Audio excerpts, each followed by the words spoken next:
ドラノールをここへ呼んだのはこの子なのですよ。ベアトがあいつをここへ呼び、俺に会わせたのか。 But why? However, I know of a person who reached this place despite Beato's wish.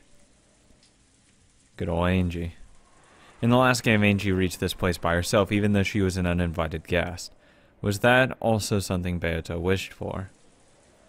God, now we're getting really into it. I don't know if she did. She didn't seem exactly pleased when Angie was there destroying everything, basically.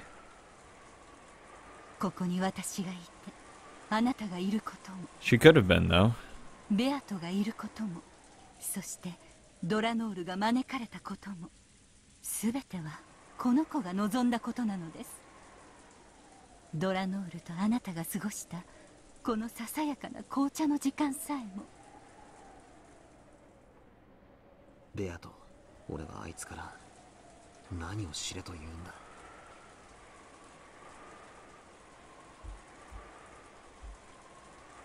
それがお前の心臓を探し出し、安らかに眠らせることと関係があるのか。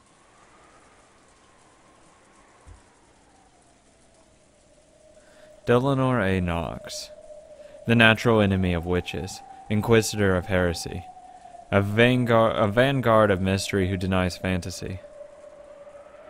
Is she here to help by gouging out your heart and choking the life out of you? She could be. Or not, I don't know. There's a lot of mystery. 立ってください。片足で。What? Cornelia slowly got up, and she had been ordered stood on one leg. Her legs were clasped behind her. Her hands were clasped behind her back, because she had been ordered to do so. Then, with a thump, Erica pushed her from behind with both hands. Oh, thanks, bitch. Cornelia landed on the floor, face first, with a thud, obviously. 立ってください。片足で。Okay, so this seems fucking fair. What the hell is your problem? It's your fault for letting her slip through. It's not her fault. You should have had a better logic. Cornelia rose shakily. Then once again she stood on one leg as she had been ordered. She had been ordered not to hold her ground. So she had fallen on her face over and over again.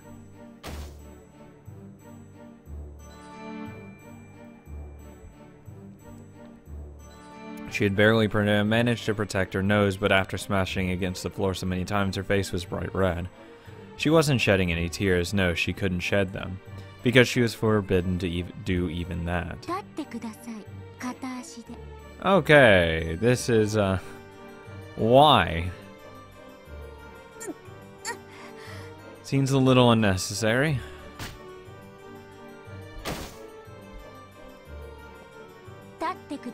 Oh my god.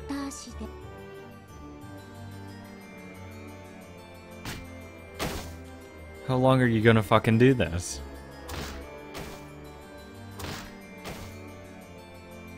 Erica repeated this falling and torture over and over again. At times like this, Erica hated continuing things. So she decided that once she ran out of fingers to count the number of times, she would just repeat it until she lost interest. Beautiful! However, Erica's main redeeming feature was that she never lost interest in anything. Fucking great. So the torture continued on without end. Erica didn't know why Cornelia had been unable to fully protect the window. That's your fucking job. So the whole time since then, she had placed all the blame on their loss on her. You let it happen.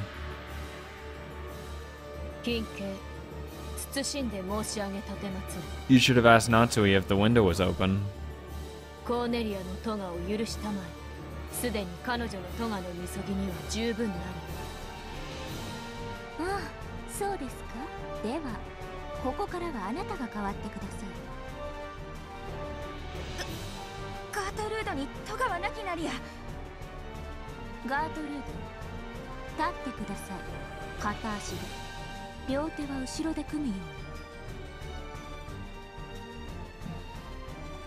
Gertrude followed the order and clasped her hands behind her back, standing on one leg. 耐えて踏みとどまってはダメですよ。膝を折ることも許しません。涙をこぼすことも許しませんから。いいですね。Somehow I don't think Gertrude's the type to cry. ガートルード。Erica made a show walking behind Gertrude. So she was even enjoying making her wonder when she'd push. Sounds god-awful. At that time, Gertrude and Cornelia burst into bright light and disappeared. Get fucked. Because Delanor, who must have returned at some point, had sent them back to the heavens for the time being. Erica, who hadn't had her fun spoiled, directed her bluntly malicious expression at Delanor. Miss Erika, 我が部下のトガは上司の私が背負います。どうか部下をお許しください。ノーサンキューです。お仕置きってのは苦痛を与えるから意味があるんです。傷一つつかない無痛覚の人形女など面白くもなんともありません。Erica slowly grabbed the hold of Delanor's hair, tugging unrelentingly. Delanor's neck tilted upwards, creaking. 傷はつきませんが、傷つきはします。あんたに傷つく心なんてあるわけもないです。魔女狩り殺人人形の分際で私に口答えする気ですか。大ベルンカステル教の使者にして分身のこの私に。 Oh no. I think Byrne wouldn't lose. いいえ。あんたらが使えないから私がベルンカステル教にお叱りを受けるんです。 You're so fucking great. You shouldn't need anyone to help you. 二度と無様な真似は見せないでください。いいですね。 The hair she had grabbed was stretched back as far as it would go, along with more creaking. This didn't cause Delanor any physical pain, but she could clearly feel Erica's ill will. 失礼しました。お許しください。クズが。 Thanks. With the sound of like a bowstring being cut, several of Delanor's hair were pulled out. Then Erica waved her hand about as though trying to brush off something dirty that had gotten stuck to it. まあ、いいです。これで終わりにします。ようやく私の怒りも収まり、灰色の脳細胞がうずいてきましたから、あの使えない二人を呼び戻して、現場の再構築をしてください。推理ゲームを始めましょう。わかりました。ガートルード、コーネリ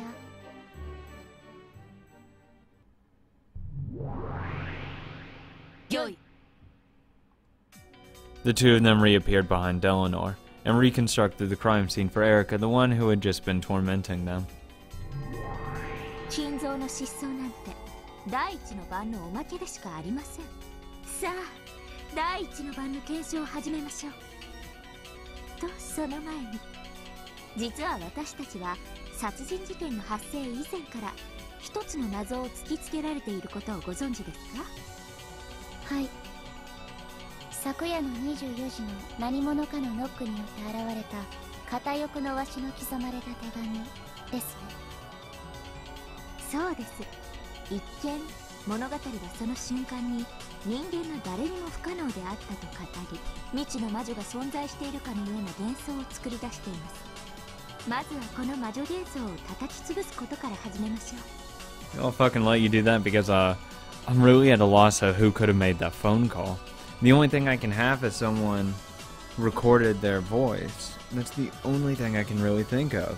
Other than someone in the guest house did it without being shown because they did never pan over to the guest house during that time. So it is possible that someone did that. The question is what's their motive behind it, and I can only assume that they were being paid off to do it. Who knows? 手紙が届けられた昨晩の食堂の状況から確認していきます。了解です。 But it also has to be someone that knows about her sin. Otherwise they wouldn't be able to talk about it. Though again we can assume possibly, if it's someone else doing it, that someone told him about it. ガートルード、コーネリア、昨晩の食堂の親族会議を再構築。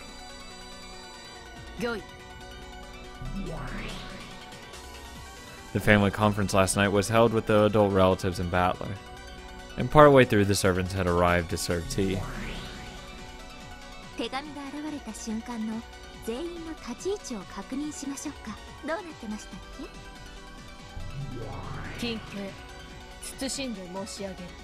親族会議以前にエリカ、ジョージ、ジェシカ、マリア、南條、ゴーダ、熊沢は屋敷より退出しゲストハウスへ移動したものなり。 For the knock, it's possible someone came back. Because Goda has a key, Kumasawa could have come back and went and done that and said, oh, I forgot something, whatever, and went over and knocked and did that thing.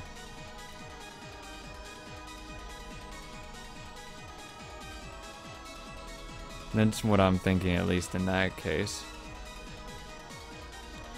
Because again, we never saw anything to do with that area. So it's really a mystery for what happened over there.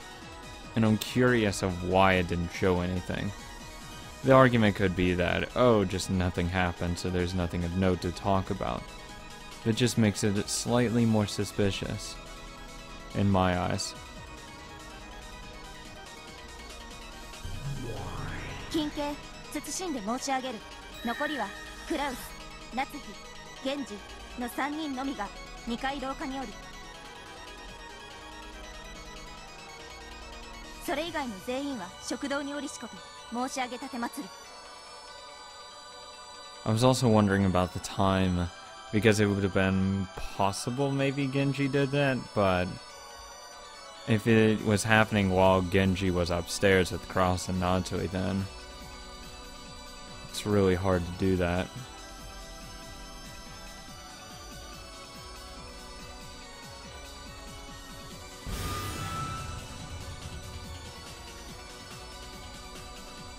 The 屋敷は親族会議に先んじて全て施錠されていたため、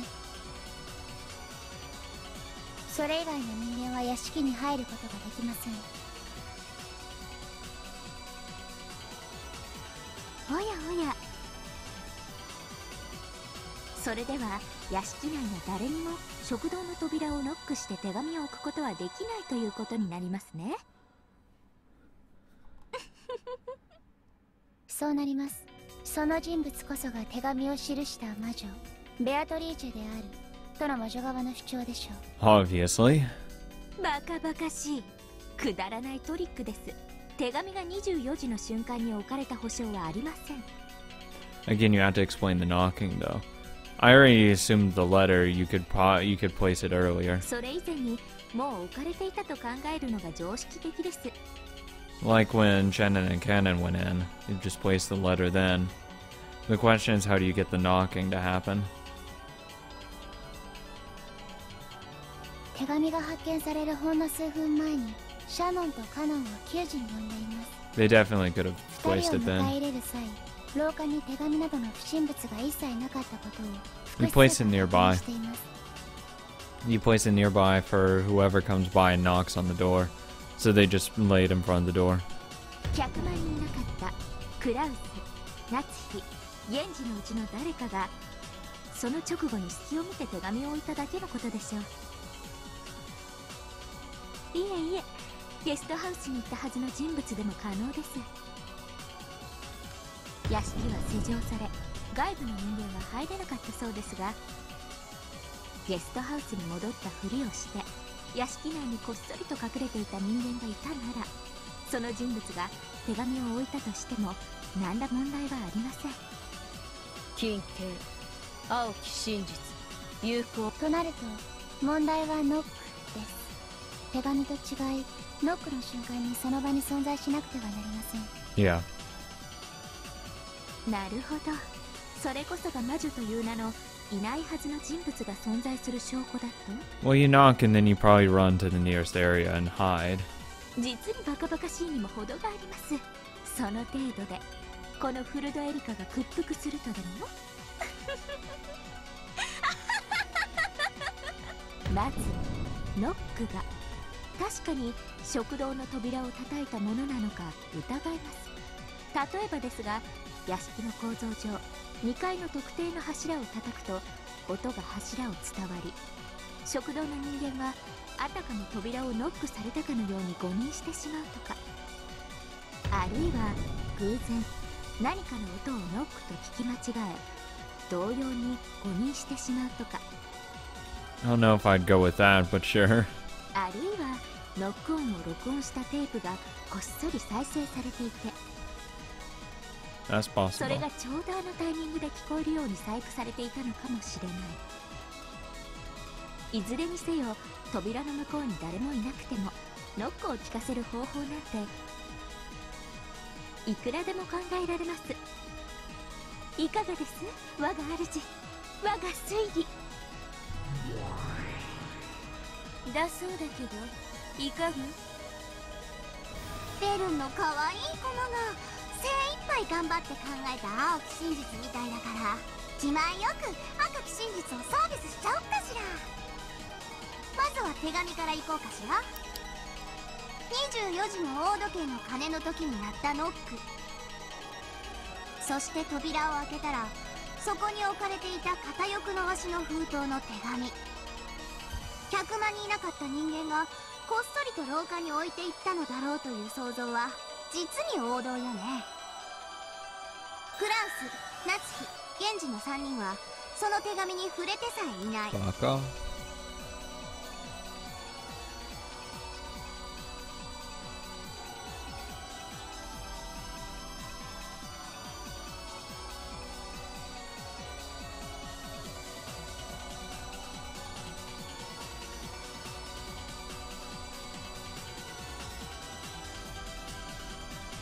'That doesn't mean he didn't knock on the door, though. へえ、じゃあシャノン・カノンが救助に訪れて扉を閉じる瞬間に最後に食堂に入った最後尾の人間は誰？例えばカノンと最後尾のカノンが扉を閉めるときにこっそりポトリと手紙を落とせば簡単じゃない。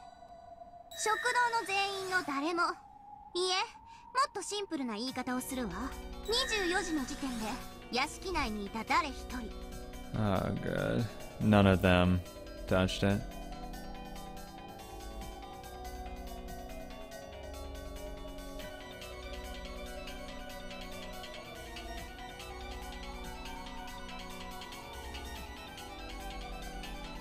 あの手紙を廊下に置いた者はいないわ。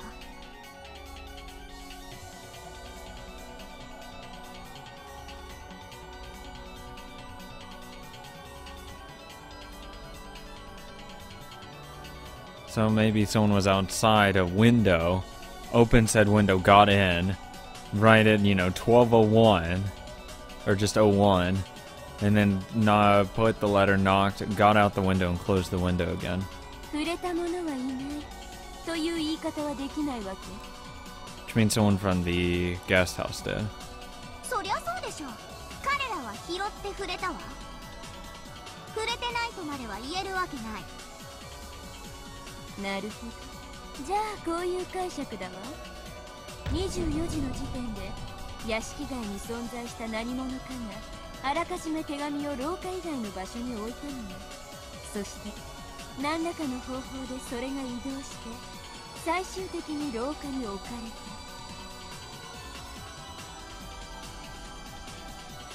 た。仮の想像ですが、例えば使用人たちが押してきた And ended up, falling off. お茶の道具を積んだ配膳車の下部の裏側に貼り付けられていたとか、それは時間が経てば剥がれてしまうような簡単な接着。それはやがて剥がれ落ちて存在しないはずの魔女が置いていった手紙となる。つまり時間差で手紙が現れるようにすることで真の差出人がその時刻にアリバイを作ろうとする古典的トリックです。金形、青き真実、有効な。ちょうど都合よく食堂の扉の前に落ちたのは犯人にとって幸運だっただけということ。下手をすればそこは厨房か廊下か、はたまた食堂の中だったかもしれません。はあ、ピッタ、食堂の中ならば随分と素敵ですね。 Yeah, 全員の maybe that was the idea. 突然床に手紙が現れる。食堂という密室に忽然とその場の誰も触れていないという赤を維持したまま。お見事です。配膳者の下部に手紙を貼り付ける行為なら誰が犯人でも可能です。手紙についてはまずね。でもそれと同じ論法がノックについても通用するかしら。じゃあもう一度同じやり取りをしようかしら。どうぞ。クラウス、夏希、源氏の3人はノックをしていない。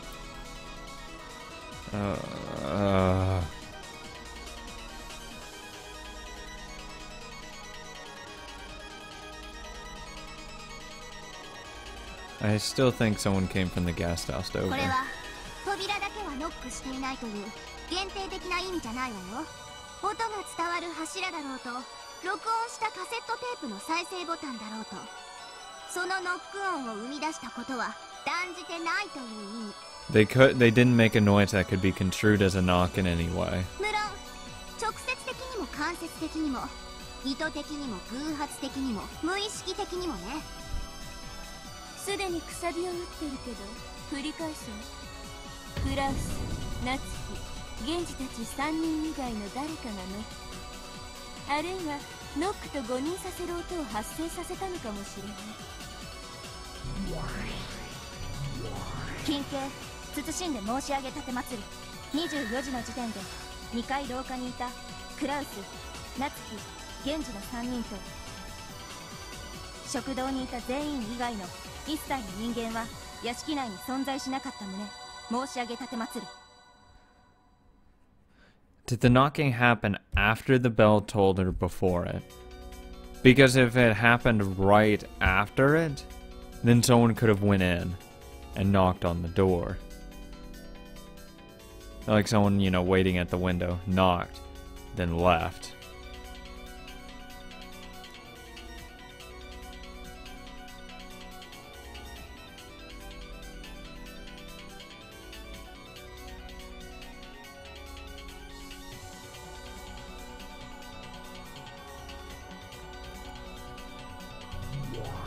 緊急謹んで申し上げる。クラウス、夏希、源氏の3人に加え食堂の全員もまたノックしていないこと申し上げる。 That doesn't disprove that they just played a noise that sounded like it. このノックとはノック音を生み出す Never mind. 直接的、間接的、意図的、無意識的、偶発的な全てを含めるものなり。 Or they could have set up a recorder right next to the door beforehand, and then once they go to the guest house, it's like, ah, this all good.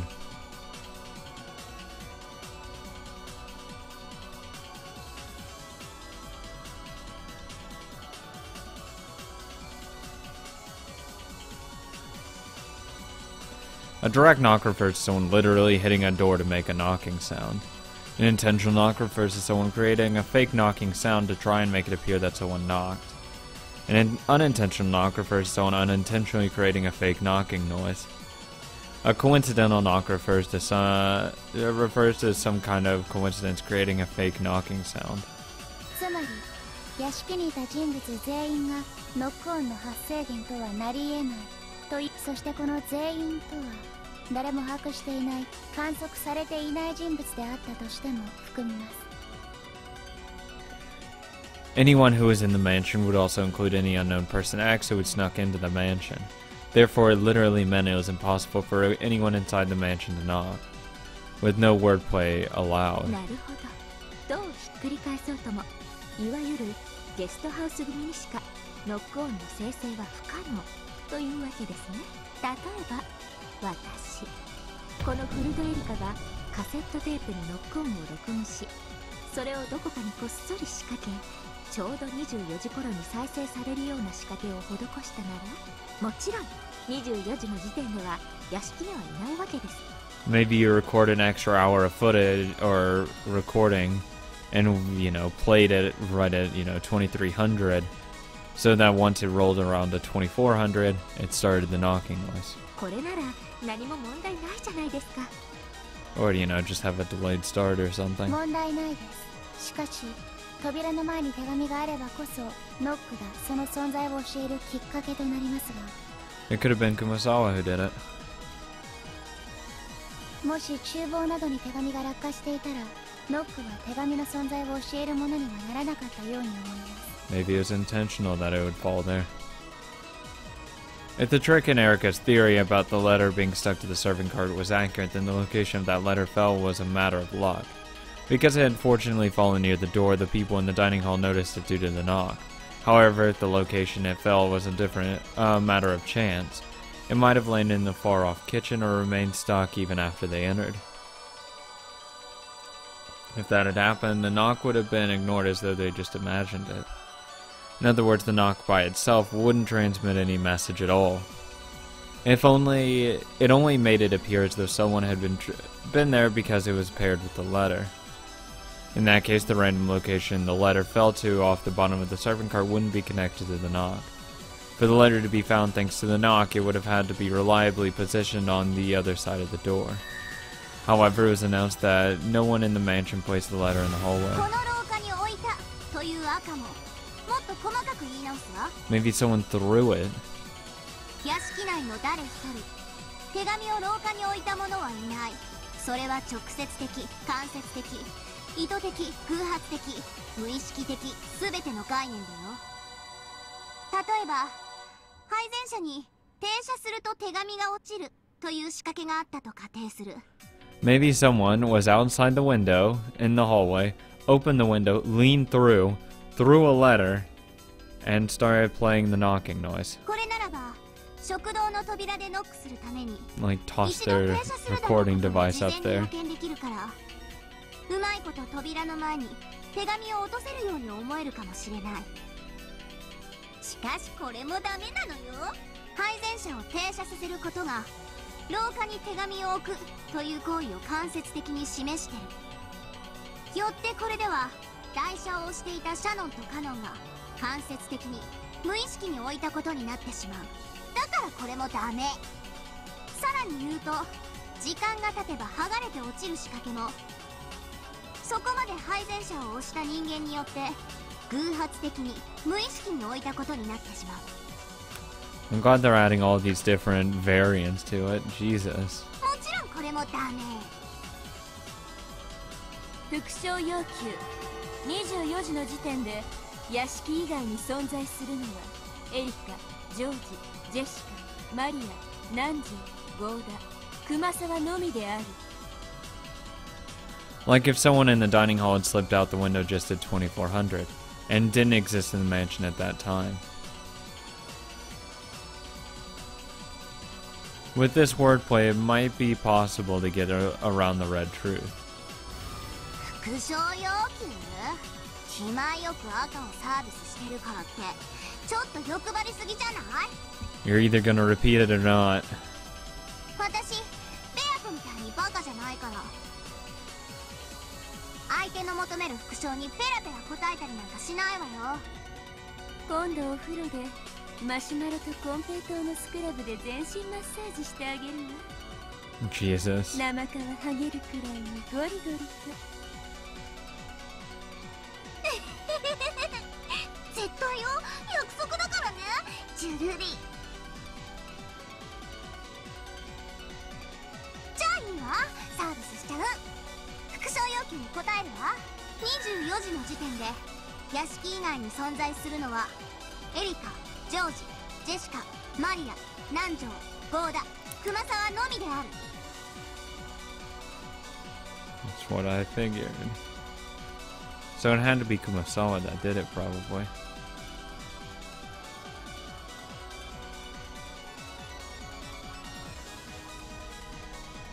At least that's my guess. Or Nanjo.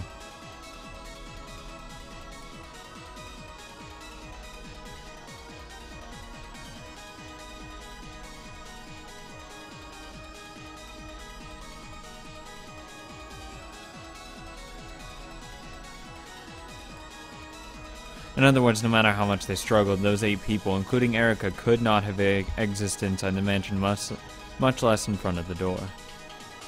And at the same time, no matter how much they struggled, those inside of the mansion could not have existed outside the mansion.